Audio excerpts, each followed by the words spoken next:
చాలామంది గర్భఫలం లేక చాలామంది రకరకాలుగా ఇబ్బందులు పడుతూ ఉంటారు. ఏదైనా ఫంక్షన్కి వెళ్ళాలన్నా, నలుగురిలోనికి వెళ్ళాలన్నా గర్భఫలం లేని వారిని ఒక రకంగా చూస్తూ ఉంటారు. వీళ్ళు కూడా చాలా ఇబ్బంది పడుతుంటారు, చాలా బాధపడుతుంటారు. లోపల పైకి చెప్పుకోలేని విధంగా చాలా బాధపడుతూ ఉంటారు. చాలామంది జీవితాల్లో దేవుడు వారి ప్రార్థనను విని వారి కన్నీటిని తొడవడానికి, వారి కన్నీటిని చూసి వారి కన్నీరు తొడవడానికి వారి గర్భాన్ని తెరుస్తాడు దేవుడు. వారికి గర్భఫలం దయచేసిన తర్వాత చాలామంది పిల్లల్ని ఏ విధంగా పెంచాలో తెలియనటువంటి పరిస్థితిలో ఉంటూ ఉంటారు. కంటారే తప్ప వారిని ఎలా పెంచాలి, ఎలాగా బోధించాలి, వారిని ఎలా నడిపించాలి అనేది చాలామందికి తెలియదు. పెద్దలైన వారు ఉంటారు ఇంట్లో, తల్లిదండ్రులు గారి అమ్మమ్మ, తాతయ్యలు, నానమ్మ, తాతయ్యలు, ఈ విధంగా వీళ్ళు చిన్నపిల్లలైన వారికి వచ్చి రాని మాటలు మాట్లాడుతున్నప్పుడు వారు ఏం నేర్పిస్తారు? తాతయ్యని తిట్టు, మా అమ్మని తిట్టు, వాళ్ళని తిట్టు, వీళ్ళని తిట్టు. వాళ్ళు వచ్చి రాని చిన్న చిన్న బూతులు తిడుతూ ఉంటే ఆ చిన్న చిన్న మాటలను చూసి వీళ్ళు ఆనందిస్తారు, నవ్వుతూ ఉంటారు, సంతోషపడుతూ ఉంటారు. వాడు అలాగే కంటిన్యూ అవుతాడు. పెరిగి పెద్దవాడైన తర్వాత అవి బూతులు, అవి పెద్దవాడైన తర్వాత అరే ఇదేంటంటే వాడు మారడా? కాబట్టి ప్రియులరా, దేవుడు గర్భఫలాన్ని ఇచ్చినప్పుడు వారిని ఎలా పెంచాలి అనేది ఆ జ్ఞానాన్ని మనం కలిగి ఉండాలి. బైబిల్ గ్రంథంలో సంసోన్ అనేటువంటి వ్యక్తి మనందరికీ పరిచయం. సంసోను పుట్టే ముందు వారి తండ్రి అయినటువంటి మనోహ అనేటువంటి వ్యక్తికి దేవుని దూత ప్రత్యక్షమై, మీ వారు కూడా చాలా కాలంగా గర్భఫలం లేక ఇబ్బంది పడుతూ ఉన్నారు, ఎన్నో అవమానాలు ఎదుర్కొంటూ ఉన్నారు. అలాంటి పరిస్థితుల్లో దేవుడు తన దూతను పంపించి, మీకు కుమారుడు పుట్టబోతున్నాడు, పుడతానే కుమారుడు పుడుతున్నాడు అనేటువంటి శుభవార్త వాళ్ళకి తెలియగానే వాళ్ళు ఎంతో సంతోషపడ్డారు. మనోహ అనేటువంటి వ్యక్తి దేవుని యందు భయభక్తులు కలిగిన వాడు. అతడు చేసిన పని ఏంటో తెలుసా?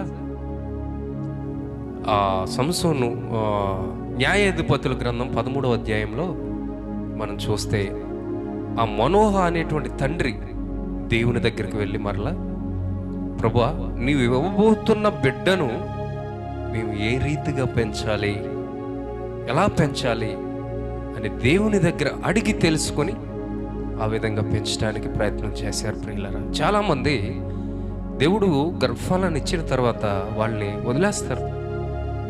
వాళ్ళ ఇష్టానుసారంగా పెరుగుతూ ఉంటారు. నానా బూతులు, అల్లరి చిల్లరగా. పెద్దవారిని ఎలా గౌరవించాలి, తల్లిదండ్రులు అయిన వారిని ఎలా గౌరవించాలి, ఎవరితో ఎలా మాట్లాడాలి, అవేమీ తెలియదు. వదిలేస్తూ ఉంటారు. అలాగే వీళ్ళ పని ఏదో వీళ్ళే, వీళ్ళ జాబ్ ఏదో వీళ్ళే. కానీ కొన్ని కుటుంబాల్లో అయితే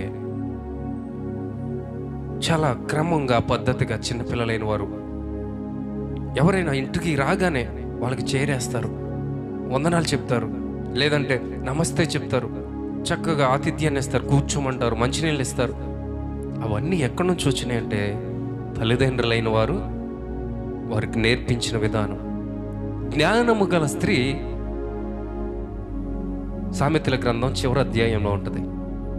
జ్ఞానము గల స్త్రీ అంట తన పిల్లలైన వారికి జ్ఞానాన్ని బోధిస్తుందంట. జ్ఞానాన్ని, దేవుని గూర్చిన, సమాజానికి గూర్చినటువంటి జ్ఞానాన్ని పిల్లలైన వారికి బోధిస్తూ ఉంటుంది. రే, ఎలా నడుచుకోవాలి, పెద్దలైన వారిని ఎలా గౌరవించాలి, రే వారిని ఎలా మాట్లాడాలి, ఎలా ఉండాలి, ఎవరైనా ఇంటికి వస్తే చేయరే, కూర్చోమని చెప్పు, మంచినీళ్ళు ఇవ్వు, వందనాలు చెప్పు, పెద్దలైన వారు రోడ్డు మీద నీకు ఎక్కడైనా కనపడితే వందనాలు చెప్పు, పలకరించు, గౌరవించాలి.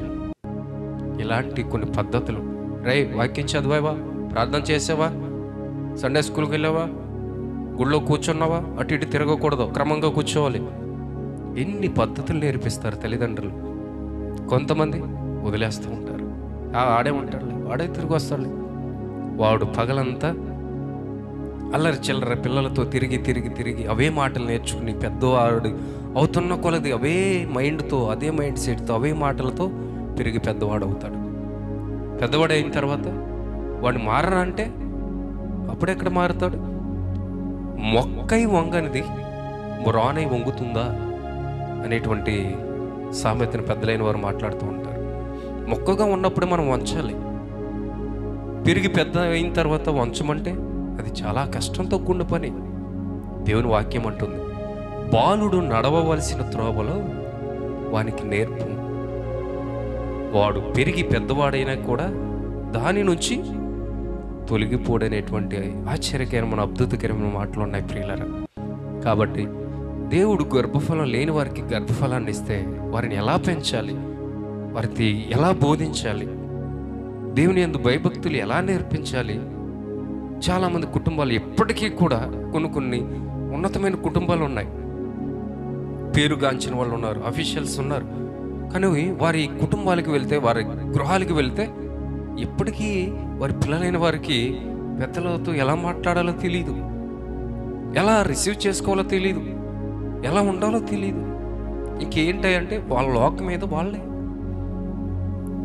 కొన్ని కుటుంబాలకు వెళ్తే కొన్ని ఫ్యామిలీలు రాగానే కూర్చేయటమో లేకపోతే పిల్లలే రిసీవ్ చేసుకోవడం.